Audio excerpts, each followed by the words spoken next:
play a little game here today. It will start with an introduction to Twitter, and we will continue with an activity where I hope that everybody can engage and take part. On the middle screen, you will now see the Twitter streams that are coming through the ELIA org identity, the mentions of ELIA, and also the hashtag ELIA Networking Days. That is important information for you.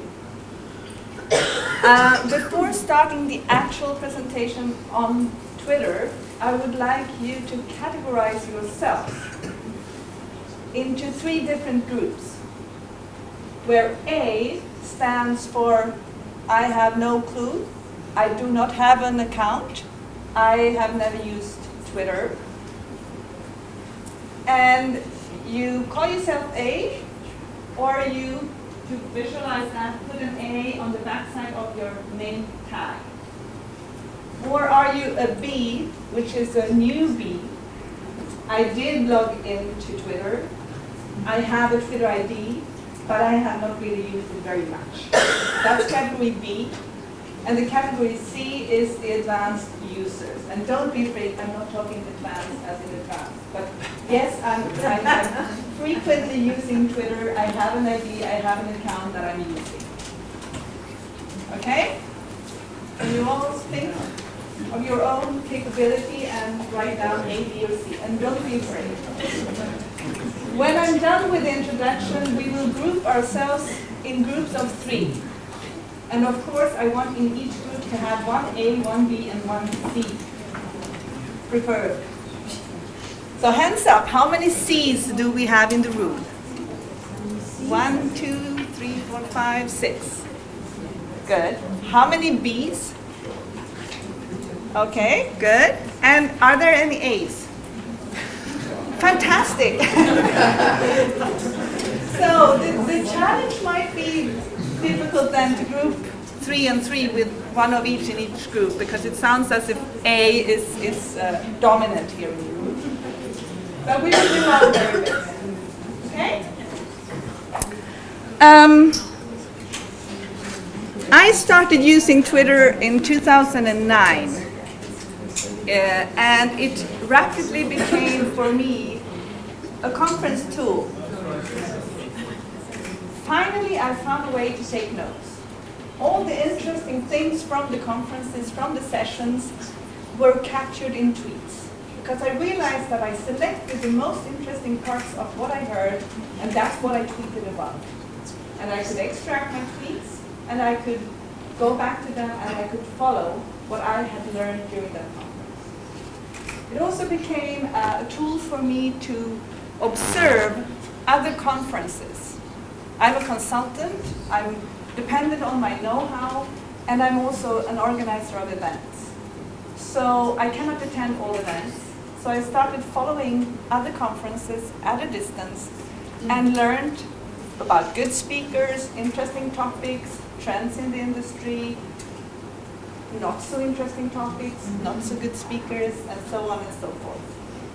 So for me, it has been a professional tool for that.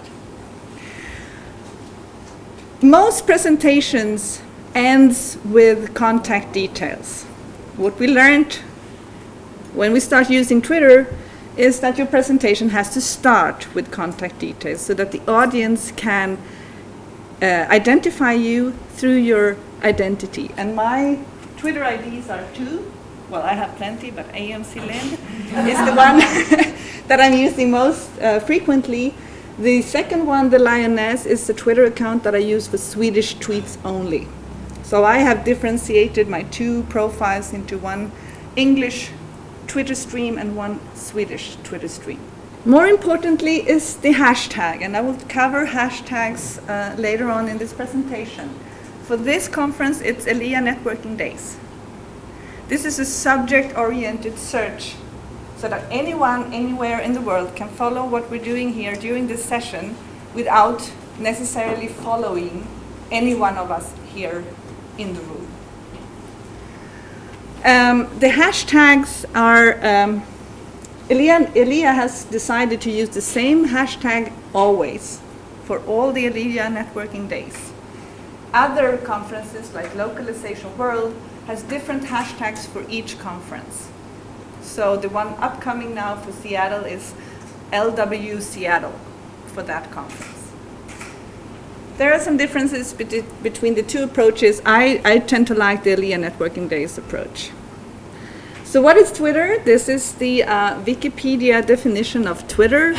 It's an online social networking service and microblogging service that enables its user to send and read text-based messages of up to 140 characters. Nowadays, it also can contain URLs, videos, pictures, and other media, so this is a somewhat old definition, I would say. But Twitter is not only something that we do for fun in the industry or for sharing your social activities. It's something totally different. So let's look at this from a much broader perspective. Tonight from Capitol Hill. And an extraordinary event to tell you about overseas. Here in Washington and around the world, everyone watched what they are calling the Twitter uprising. An extraordinary act of daring in the country of Tunisia. People took to the streets, rose up, and forced out one of the toughest dictators on earth. So how did tweets change the world today? Here's Lama Hassan. Anger erupted onto the streets today. By police rushing a crowd carrying banners reading, "Yes, we can," using tear gas and then live rounds to disperse them. It was enough to bring down the government and force the nation's president to flee. For 23 years, the president's grip on the nation has been brutal. And then there was a WikiLeaks revelation, leaked messages from the US outlining the lavishly corrupt lifestyle of the president and his family. A life of mansions and yachts while the nation suffers under soaring unemployment and food prices. One leaked cable even described how the president's son-in-law owned a tiger and flew in ice cream from overseas. All these details turned into instant rallying cries on the internet. People have been using Twitter all day today to give us a minute-by-minute vivid account of what was going on in the country. For example, this person writes, "Breaking news, wow, Tunisian dictator leaves the country. My God, this is amazing," he writes. The crowds are using Twitter on their cell phones to mobilize and coordinate their protests, even to alert fellow demonstrators where government snipers were perched. It's very powerful today because me and my phone and my Tunisia is overthrew a government that everything is a foreign nation support. Our governments are watching closely, worried that a revolution is one blogger put it, by the people, for the people, might be headed to their country next. Diane? Lama, as you said, a remarkable 21st century event. And this is what is so fascinating about Twitter. It travels so fast. It travels in many different dimensions.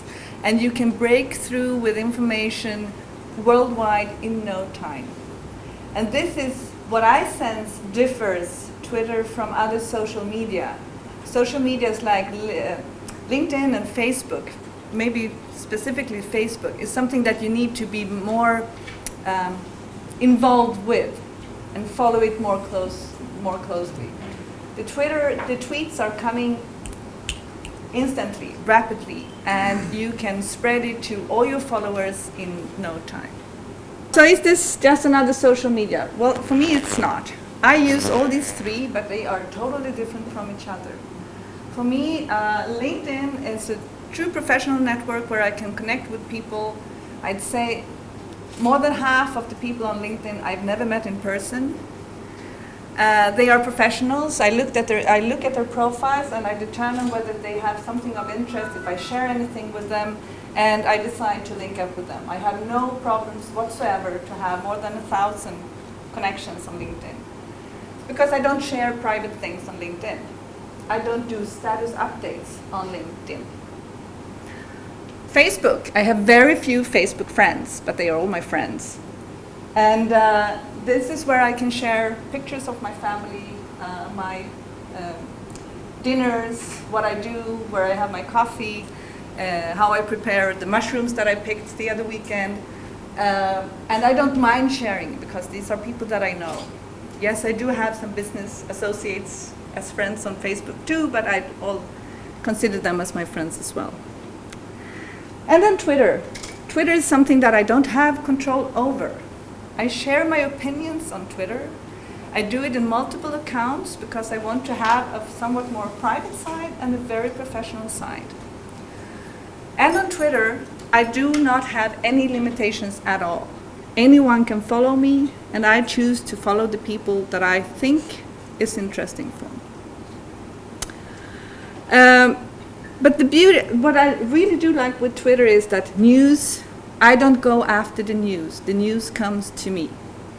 And I get news through my followers or from the people that I follow that I don't even knew that I should look for. So it's a reversed kind of activity. That it comes to me, I don't go out for it. It's also something, of course, that can be accessible on any platform, you know, that iPad, iPhones, whatever device you are using, you can access Twitter through that. Some of the intentions, you can get information, you can share information, you can use it to drive traffic to your blogs, to your website, to build your professional profile in the niche where you're operating, branding, networking, etc. This is something that I strongly emphasize to be part of your social media strategy. If you use it for your business, it should be nicely linked to the other activities that you are doing. And if for no other reason, you should definitely have both a LinkedIn and Facebook and Twitter account, because it will rate your company and your name much higher in Google searches. So for no other reason, if you don't want to interact with anyone, do start off those accounts and make sure that your brand and your name is being protected by you. It's you using them, so that you don't find someone else suddenly starting to tweet in the name of Kid Gray. So it's also something that needs to be protected. Okay, some more details, some definitions that you need to know about when we start the activity in a few minutes. The ID, the Twitter ID, is the name that you had chosen when you registered your account. A tweet, as I mentioned, is a 140-character posting. RT stands for retweet. It's something, if there is a tweet that you find interesting, you can retweet that. So that exactly the same message goes out to your followers as well. And it will carry the identity of the person who tweeted it originally. Do we have any retweets on the board? Yes. Yes, here. Cecilia in Sweden, she retweeted Eric Hansen. Good luck to Anne-Marie, thank you very much, at her Twitter session at ELIA Networking Days. The global Twitter community is ready to assist. I have informed a few of my friends who will be out there helping us when we start the activity. A D stands for direct message, and this is something that you can do with followers who you follow. So you have to have both ways. You need to follow a person, and that person needs to follow you to be able to send direct messages. And if you do that, if you send a direct message, it will not be seen to anyone else but the two of you. So it's a chat forum between two individuals. And then we have these hashtags, which are subject-based search. And I prefer to follow hashtags rather than people. So activities or subjects or conferences, events, I rather follow them than follow a lot of people. Some general hashtags just to give you the flavor of what you can use it for. And it's the same, I'm assuming it's working the same way as if you do it in Google, where you have that you want to get information about. But you can create any hashtag at all. Fail is something, I start with the negative ones. Fail is something that is being used, and if a company has a social media strategy, they should follow the fail hashtag very closely. So when you say, hashtag Ryanair fail, my luggage was lost again, they reach out to you and say, we are very sorry, we will try to do it better next time, right? You can do it in the in the positive way to say good customer service. Those are more rapidly answered. That's my experience. So you say, Norwegian, the free Wi-Fi on your flight works excellent. Good customer service. I get a reply to that saying, thank you, Anne-Marie, for traveling with Norwegian. It's very nice. Follow Friday is something that we do on Fridays. Follow Fridays are recommendations on who to follow. So if I were to do a Follow Friday tomorrow, I'd say for my ELIA Networking Days colleagues, Follow Friday for Jessica Rasky, Kilgray. Who else do we have in the audience? So that you give a recommendation on who to follow, who gives out interesting tweets. This is a little one. Do you use this, Jessica? Yeah, well, we both used it. Note to self. Jessica and I attended a conference in Helsinki, the EU-ATC conference this spring, and both of us were in dresses, and we didn't have any pockets to put the battery to the microphone. So we agreed to put it here, which meant that we were both almost strangled by the end of the session. So that was note to self, wear clothes with pockets when you are to do a presentation. I didn't take notice of that. I didn't either. But this is something then that you can follow so that you can remember things, that you can get that back to yourself then. Some more hashtags to learn and to look into is the industry hashtags. And these are shortened hashtags to demonstrate the translation and localization industry. So XL8, for instance, stands for trans, L8, translate. The same as this one. This is more difficult to understand, perhaps.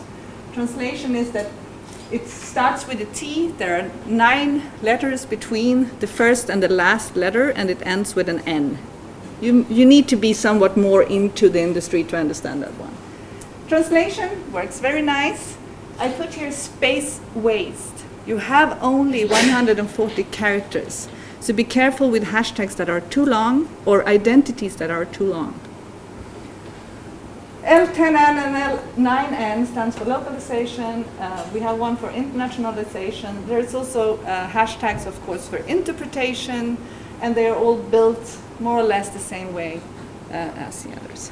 If you're uncertain of a hashtag, you can go to hashtags.org and search for an industry hashtag and to see which one is the more popular. So for instance, I did a test for translation. It didn't give too much information. But for marketing, for instance, if you go and search for hashtag marketing, you will see that that is absolutely the dominant hashtag being used for that industry.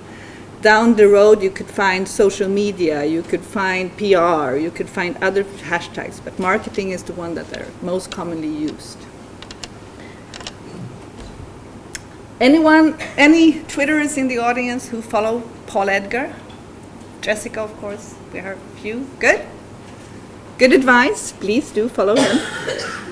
He did a search to find out the most commonly used hashtags in his list of tweets. So he downloaded 1,000 tweets from his timeline and tweets from 222 of his followers. So the frequency, you can see XL8, it's a little bit small, 191 times. 10/9N, 121. Language, Lion, Follow Friday, translation, etc., etc. So these are hashtags to observe if you want to stay informed about the translation and localization industry. And as you can see on his profile, he has 2,403 followers on Twitter. And then we have the event hashtags. Of course, the most important one first. The next one was an event that took place last weekend in Russia. Anyone who attended the Russian Olga? Jessica? Someone tweeted and said, oh, I thought TF RUS stands for Translation Frustration, but it doesn't. It stands for Translation Forum Russia. We have an ongoing conference in Warsaw, TM Europe. If you want to follow that in parallel while you're here at the ELIA Networking Days, you can do so. Localization World, TechCom, and other industry forums that will take place this fall. And there are plenty more. There is one. Good. Okay, so some Twitter tips. Get a Twitter account. Select your followers. You can select people to follow, and it's usually good to start with a decent number, 20, 25 perhaps, to know who you want to follow or not to follow.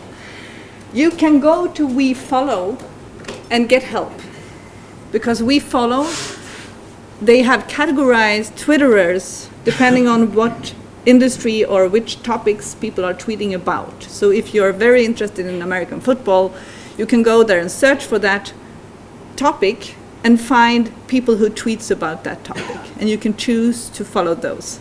I see you follow the tweets on the screen. I can see the face, I don't see the tweets. I'd say spy for a while. That is, go start your account, start to follow and observe. What are people doing? How do they retweet? What they tweet about? What is interesting? Before you go out and do too much noise. Learn how to crawl before you can walk. Is that not something? Decide what you want to tweet about. Ideally, you have an interest or a business that you run and you do it very well and you have a lot of know-how about that business and the industry you're in. That's a no-brainer. That's definitely something you can tweet about. Or if you're very fascinated about food, restaurants, traveling, languages, whatever it is. Also decide what you don't want to tweet about, and this is specifically important if you are an employee representing a company, so that you have a strategy behind what should be tweeted or what should not be tweeted. There are lots of disclaimers of individuals tweeting saying that this is my personal opinions and it has nothing to do with the company that I currently work for. This is something that I did. I got a Twinter. Someone that you like, that you know is knowledgeable and that you can follow and get help from. And I think that's a very good idea. Another tip, that if you have multiple hats, different roles, get multiple accounts. You can have as many as you like.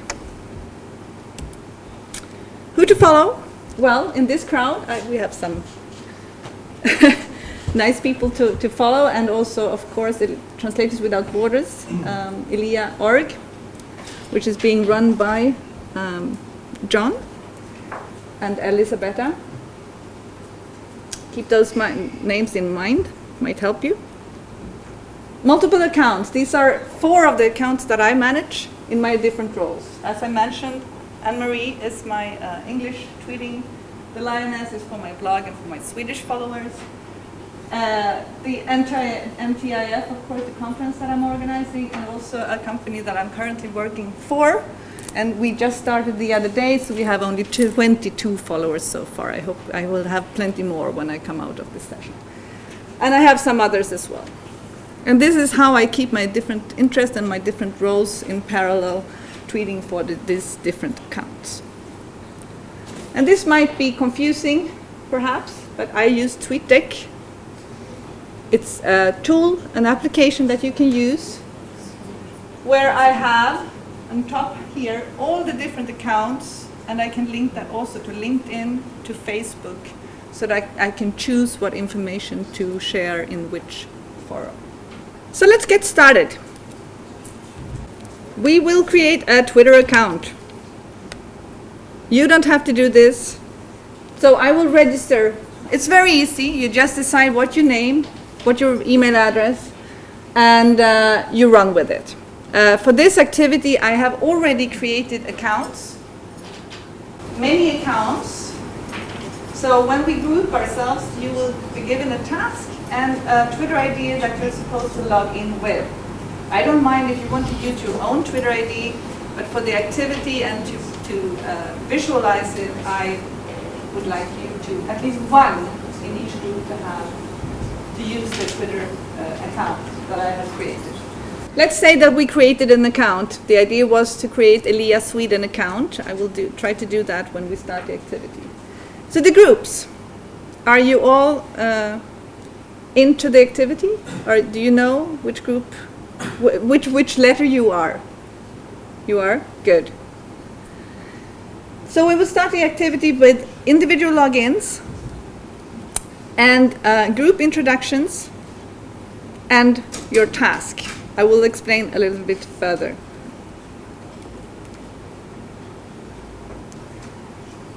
We have 17 different ELIA groups who shall try and find 5 translation companies in their own country who can do English into the language of their country, with 2 exceptions. I'm not expecting ELIA Malta and ELIA Iceland to find 5 companies. Why that? You're allowed to find 5 companies in Europe doing the language combination. And preferably, one of them should be in Iceland and Malta, respectively. Okay? These are the groups.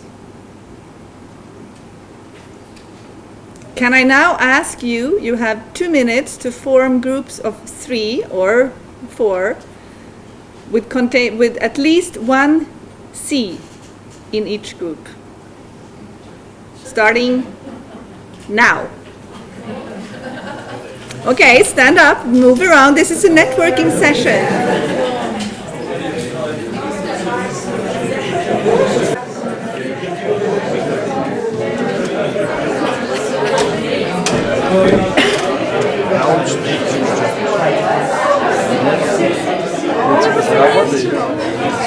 А тут работаешь, говорит, плохо работает.